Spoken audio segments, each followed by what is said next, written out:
جی اس وقت میں ہیوسٹن کے ڈاؤن ٹاؤن میں مشہور و معروف جارج براؤن کنونشن سینٹر کے سامنے موجود ہوں، جہاں پہ مختلف فلسطین اور اسلامک تنظیموں کی جانب سے فلسطین میں ہونے والے اسرائیلی مظالم اور جارحیت کے خلاف ایک عظیم الشان مظاہرہ کیا گیا ہے۔ آپ میرے پیچھے دیکھ سکتے ہیں کہ لوگوں کا جمع غفیر نظر آتا ہے۔ اس میں خالی فلسطینی کمیونٹی نہیں ہے بلکہ امریکہ میں رہنے والے متعدد مسلمان کمیونٹی کے افراد اس میں شریک ہوئے ہیں۔ اس میں پاکستانیوں کی بھی ایک بڑی تعداد شریک ہے، خصوصی طور پہ خواتین اور بچوں کی انہوں نے بھرپور شرکت کی ہے۔ یہ مظاہرین اپنے ہاتھوں میں پلے کارڈ اٹھائے ہوئے ہیں اور بینر اٹھائے ہوئے ہیں جن پہ مذمتی نعرے درج ہیں، اور یہ مظاہرین اس وقت فلک شگاف نعرے لگا رہے ہیں۔ یہاں پہ ڈھول باجوں کا بھی استعمال کیا گیا ہے۔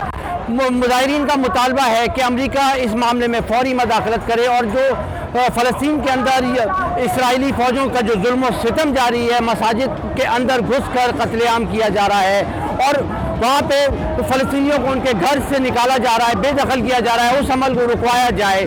یہاں پہ مظاہرین نے امریکہ کی جو شرمناک بے حسی ہے اس کی بھی مذمت کی ہے۔ انہوں نے اقوام عالم اور خاص طور پر مسلم امہ سے اپیل کی ہے کہ وہ فوری طور پر اس معاملے میں مداخلت کریں اور وہاں پہ اسرائیلی فوجوں کے ہاتھوں ہونے والے معصوم فلسطینیوں کے قتل عام کو فوری طور پر رکوائیں۔